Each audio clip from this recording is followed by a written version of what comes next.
नमस्कार, India voice पर स्वागत है आपका। मैं हूं आपके साथ प्रियंका मिश्रा। बुलेटिन की करेंगे शुरुआत।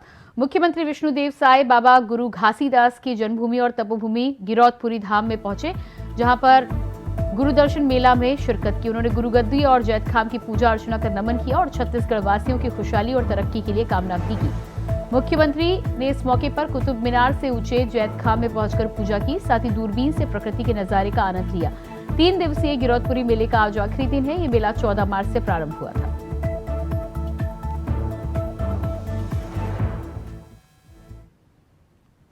अगली खबर रायपुर से है, जहां मुख्यमंत्री विष्णुदेव साय छत्तीसगढ़ अक्षय ऊर्जा विकास अभिकरण के द्वारा आयोजित सड़क सुरक्षा जागरूकता कार्यक्रम में शामिल हुए। सीएम ने इलेक्ट्रिक वाहन रैली को हरी झंडी दिखाकर रोड शो का शुभारंभ किया। इलेक्ट्रिक व्हीकल का रोड शो मुख्यमंत्री निवास से शुरू होकर भगत सिंह चौक, तेली बांधा चौक, वीआईपी चौक, फोंडहर होते हुए एनर्जी पार्क तक पहुंचा, जहां पर सीएम ने अपने संबोधन में कहा कि देश के लिए प्रधानमंत्री नरेंद्र मोदी के नेतृत्व में परिवहन के क्षेत्र में कई नई विकासशील योजनाओं के द्वारा देश हित में कार्य किया जा रहा है।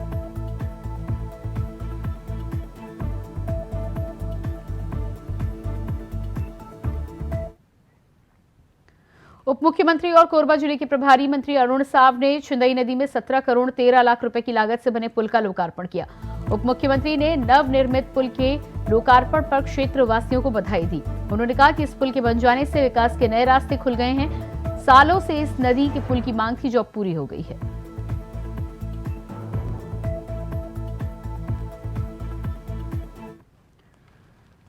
अगली खबर बलौदाबाजार से है। भारत चुनाव आयोग ने जैसे ही आचार संहिता लागू की, बलौदाबाजार नगर पालिका की टीम ने डीएम के निर्देश पर जितने भी राजनीतिक पार्टियों के विज्ञापन के बोर्ड लगे थे, उन्हें हटा दिया गया है। साथ ही जिला दंड अधिकारी केएल चौहान ने जिले में धारा 144 लागू कर दी है। अब कोई भी शख्स किसी भी तरह का घातक शास्त्र, बंदूक, राइफल, पिस्टल, भाला, लाठी और विस्फोटक सामान किसी भी सार्वजनिक जगह पर नहीं ले जा सकता। साथ ही जुलूस भी नहीं निकाला जा सकता।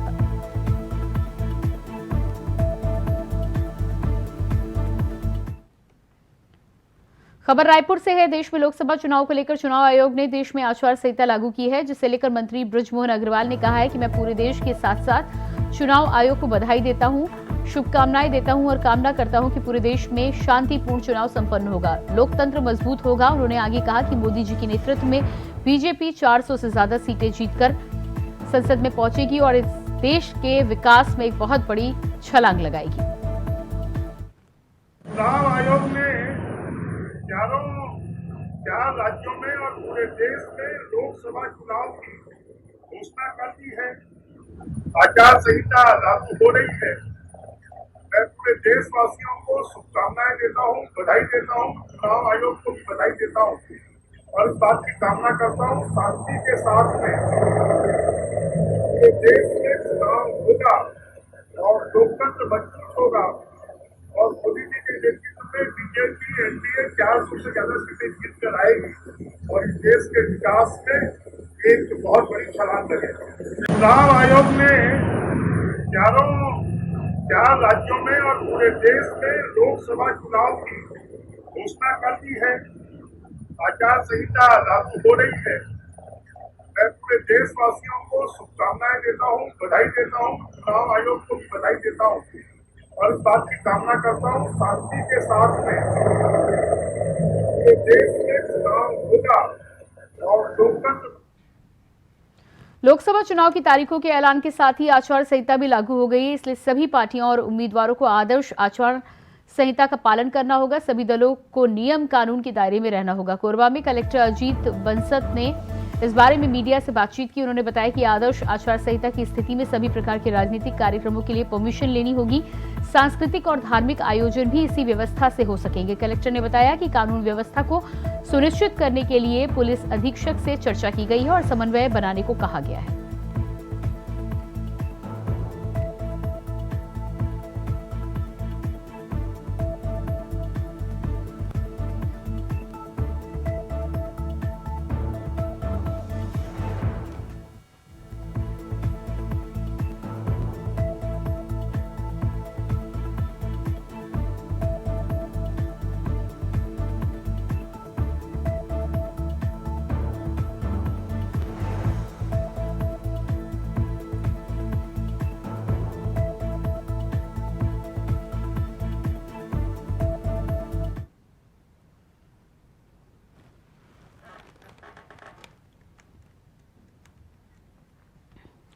खबर रायपुर से है, जहां लोकसभा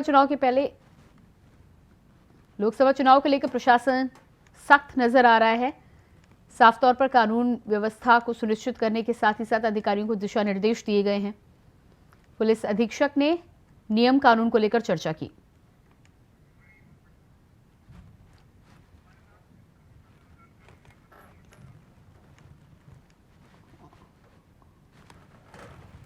और इसी खबर पर हमारे साथ संवाददाता मनोज शुक्ला जुड़ चुके हैं। जी मनोज, जिस तरह से लोकसभा चुनाव को लेकर प्रशासन सख्त नजर आ रहा है, तमाम अधिकारियों को दिशा निर्देश और हिदायत दी गई है, क्या कुछ जानकारी है, क्या कुछ दिशा निर्देश दिए गए हैं अधिकारियों को? जी प्रियंका, आपको बता दें कि छत्तीसगढ़ में लोकसभा चुनाव के लिए आचार संहिता लागू हो चुकी है, पूरे देश में लागू हो चुकी है और छत्तीसगढ़ में लोकसभा की 11 सीटें हैं जिसके लिए प्रशासन ने पूरी कमर कस ली है। आपको बता दें कि छत्तीसगढ़ में कल आचार संहिता लगते ही प्रशासन सड़क पर देखने को मिला। प्रशासन द्वारा सारे होल्डिंग्स, बैनर, पोस्टर जितने लगे हुए थे पहले से सबको तत्काल जो है पुलिस अधीक्षक यहाँ के संतोष सिंह द्वारा खुद खड़े होकर जो है उसको सब उतरवाया गया और साथ ही साथ पूरी मुस्तैदी के साथ रात भर गश्त भी, यहाँ पे फ्लैग मार्च भी हुआ जवानों का जो देखने को मिला और साथ ही साथ पूरी मुस्तैदी के साथ जो है प्रशासन सड़क पर देखने को मिला। जी बिल्कुल मनोज। तो मनोज, आचार संहिता के नियम कानून के साथ ही साथ पोस्टर बैनर हटाने के अलावा भी सुरक्षा व्यवस्था को लेकर, क्योंकि जगह जगह पर अराजक तत्वों के साथ ही साथ कई ऐसी गतिविधियां भी होती हैं जिन पर पुलिस को नजर रखनी होती है, उसको लेकर क्या कुछ दिशा निर्देश लागू किए गए हैं? जी बिल्कुल। कल पुलिस अधीक्षक ने बैठक लेकर सारे समस्त थाना प्रभारियों के साथ साथ जो यहाँ के डीएसपी हैं, एएसपी हैं, सभी के साथ एक बैठक लेकर समीक्षा बैठक कानून व्यवस्था को बनाए रखने के लिए, चुनाव आचार संहिता का पालन करने के लिए सख्त निर्देश दिया गया, जिसमें कलेक्टर भी, रायपुर कलेक्टर के साथ साथ कमिश्नर सर भी यहाँ के मौजूद थे। जी बिल्कुल मनोज, आप बने रहिएगा हमारे साथ। तो पुलिस के द्वारा तमाम दिशा निर्देश लागू किए गए और उसके बाद बात करेंगे अगली खबर की। खबर रायपुर से है, जहां लोकसभा चुनाव के पहले कांग्रेस को अपने साथियों की याद आई है। अनुशासनहीनता के मामले में निलंबित मनेन्द्रगढ़ के पूर्व विधायक विनय जायसवाल, बिलासपुर के महापौर रामशरण यादव और पीसीसी उपाध्यक्ष प्रेमचंद जायसी का निष्कासन पार्टी ने रद्द कर दिया है। विधानसभा चुनाव में हार के बाद पार्टी नेताओं के खिलाफ बगावती तेवर दिखने और टिकट के लिए पैसे के लेन देन के आरोप लगने वाले विनय जायसवाल की पार्टी में वापसी हो गई है। साथ ही पार्टी ने विनय जायसवाल का निष्कासन रद्द कर दिया है। पार्टी ने बिलासपुर के महापौर रामशरण यादव को भी पार्टी में वापसी बुलाया है। बिलासपुर महापौर को भी पार्टी ने विधानसभा चुनाव में टिकट के लेन देन को लेकर वायरल ऑडियो के आधार पर बाहर का रास्ता दिखाया था। अब उन्हें पार्टी की तरफ से माफी दे दी गई है, उनका निलंबन रद्द किया गया है।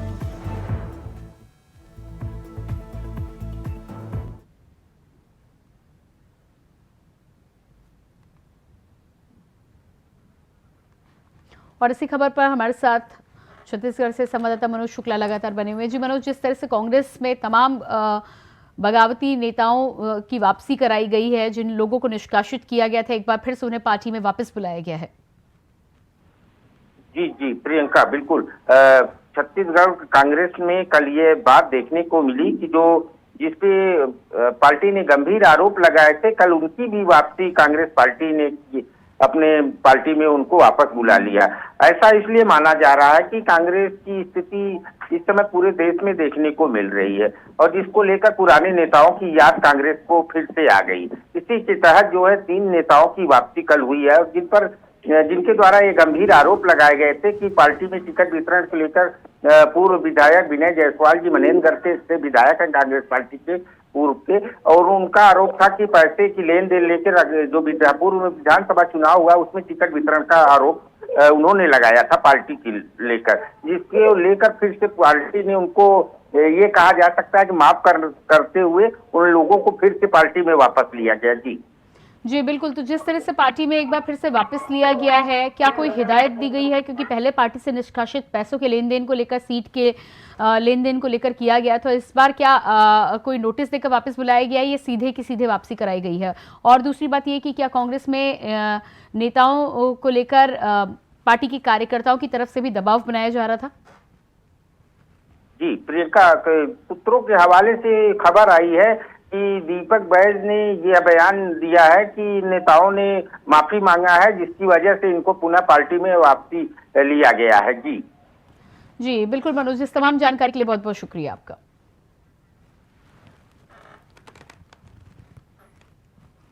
और इसके बाद अगली खबर कोरबा से सामने आ रही है, जहां लोकसभा चुनाव के तहत कोरबा में बड़े नेताओं के पहुंचने का सिलसिला जारी है। इसी कड़ी में प्रदेश के वन मंत्री केदार कश्यप कोरबा पहुंचे।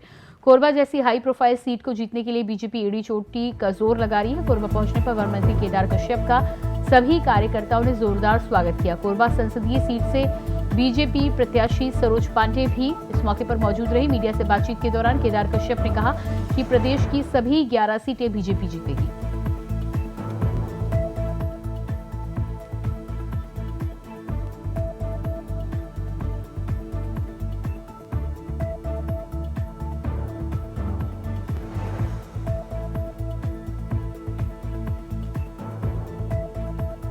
जहां जमीन के बदले नौकरी और मुआवजे की मांग को लेकर एक परिवार पिछले 1 साल से हड़ताल कर रहा है, वहीं एनटीपीसी के भू विस्थापितों को अपने हाल पर छोड़ दिया गया है। तानसेन चौक पर पिछले 7 दिनों से भूस्थापित हड़ताल कर रहे हैं, जिसमें 3 महिलाओं की हालत खराब हुई है। भूख हड़ताल करते हुए 3 महिलाएं चक्कर खाकर गिर पड़ी हैं, जिनका अस्पताल में इलाज जारी है। आपको बता दें कि पिछले 1 साल से चल रही इस हड़ताल पर कोई भी अधिकारी हालचाल लेने के लिए अब तक नहीं पहुंचा है। वहीं भू विस्थापितों का कहना है कि उनकी हड़ताल जारी रहेगी। अब सवाल उठता है कि इसका निराकरण कब किया जाएगा।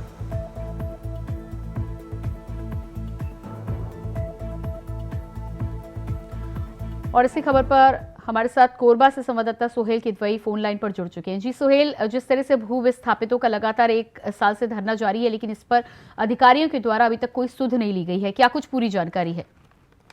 प्रियंका, मैं आपको ये जानकारी दे दूं अपने दर्शकों को कि 1 साल से भी अधिक समय से अपनी जमीनों को लेकर के और मुआवजे को और नौकरी की मांग को लेकर नेशनल थर्मल पावर कॉरपोरेशन जो नवरत्न कंपनियों में आता है उसमें ये लोग हड़ताल पे बैठे थे।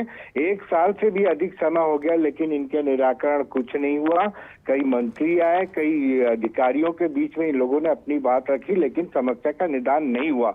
लिहाजा ये लोग परिवार वालों को लेकर के बैठे, पूरे परिवार वालों को लेकर भूख हड़ताल पे बैठ गए और स्थिति ये हुई कि भूखे रहने की वजह से उन सब की हालत खराब हो गई। 3 लोग इसमें बेहोश हुए थे, जिनको तुरंत अस्पताल में भर्ती कराया गया, जहां पे हालांकि स्थिति उनकी सामान्य बनी हुई है।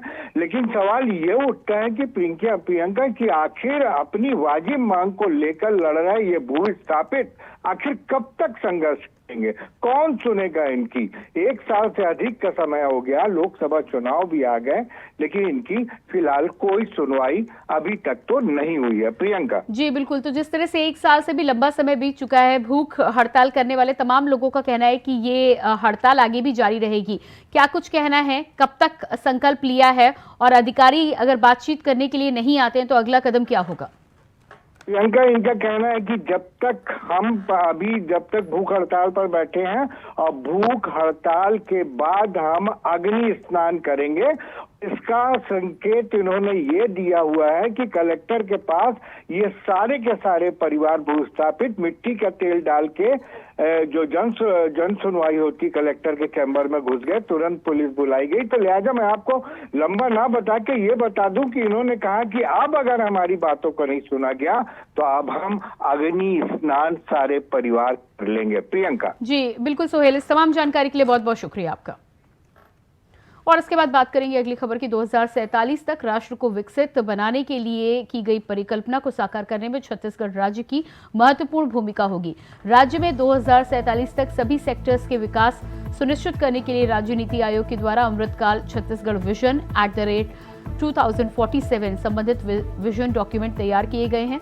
राज्य नीति आयोग के द्वारा मोर सपना मोर विकसित छत्तीसगढ़ पोर्टल के द्वारा छत्तीसगढ़ के नागरिक सुझाव दे सकते हैं।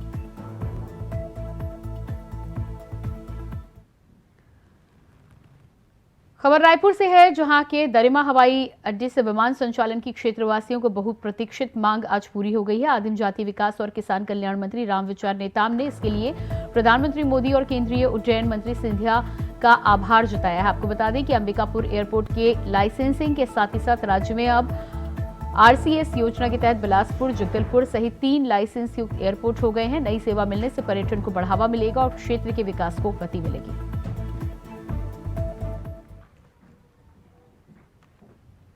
खबर कोरबा से है, जहां हरदी बाजार के सरकारी ग्राम में भारतीय विद्यापीठ कॉलेज का निर्माण काम रुक गया है। इसे लेकर कई प्रकार की बातें की जा रही हैं। कॉलेज के स्टाफ ने इस मामले को लेकर बैठक जारी रखी है, जिसमें पूरे विषय पर चर्चा की गई।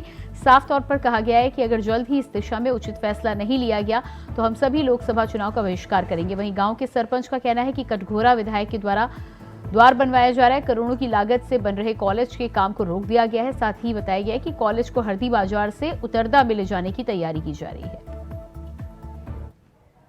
कॉलेज जिसका पुनः निर्माण के लिए टेंडर हो चुका था, निर्माण चालू था, जिसको किसी कारणवश बंद हो गया है, जिसकी जानकारी कलेक्टर महोदय को दिया गया है, फिर भी आज दिनांक तक चालू नहीं हुआ है।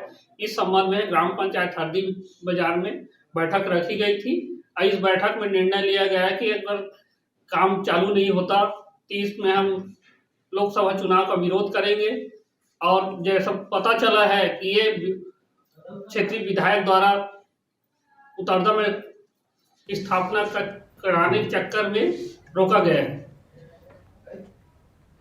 खबर बलौदा बाजार से, जहां प्रसिद्ध गंगेश्वर मंदिर में आज से फागुन महोत्सव मनाया जा रहा है। आज से ही होली के पर्व की शुरुआत हो गई है। भगवान श्री कृष्ण राधा के दरबार को भव्य फूलों और फलों से सजाया गया है।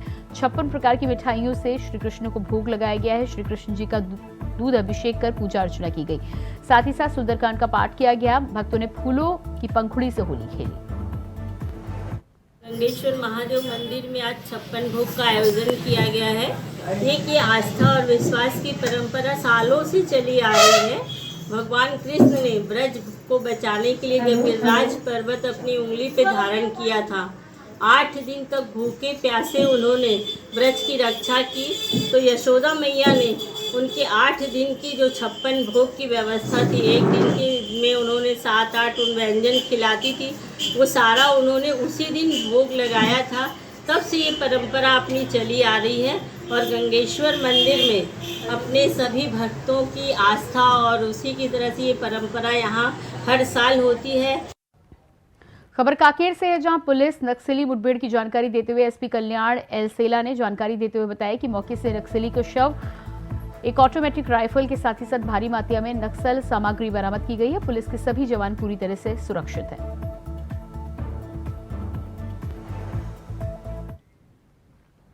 खबर धमतरी से है। छत्तीसगढ़ मध्याह्न भोजन मजदूर एकता यूनियन ने गांधी मैदान में रसोईया सहायिकाओं का मानदेय राशि बढ़ोतरी के साथ 10 सूत्री मांगों को लेकर प्रदर्शन किया। सदस्यों ने केंद्र और राज्य सरकार के विरोध में जमकर नारे लगाए। वर्ष 2023 के नवंबर में जब चुनाव हुआ तो सभी पार्टियां चुनाव लड़ी। भारतीय जनता पार्टी ने वादा किया कि मध्याह्न भोजन के मजदूरों को वर्तमान में जो मानदेय मिलता है उसका हम 50% बढ़ोतरी करके देंगे। 100 दिन का वायदा था, 100 दिन से ज़्यादा हो गया और सरकार इनको भूल गई है।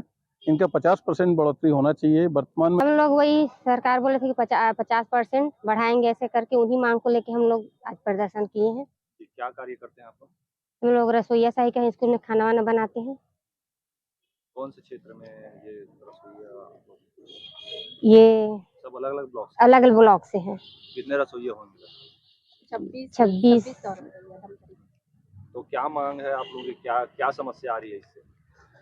समस्या ये आ रही है सर कि सरकार चुनाव से पहले बोले थे कि हम लोग रसोईया सहायिका का 50% बढ़ाएंगे, जीतेंगे तो करके। तो अब जीते हुए इतना दिन हो गया लेकिन अभी तक तो बढ़ाए नहीं है। तो अभी आप क्या कर रहे हैं? क्या भेज रहे हैं उनके पास? अभी हम लोग ना पोस्ट कार्ड के तहत ना उनको भेज रहे हैं कि हमारा 50% मानदेय बढ़ा दे।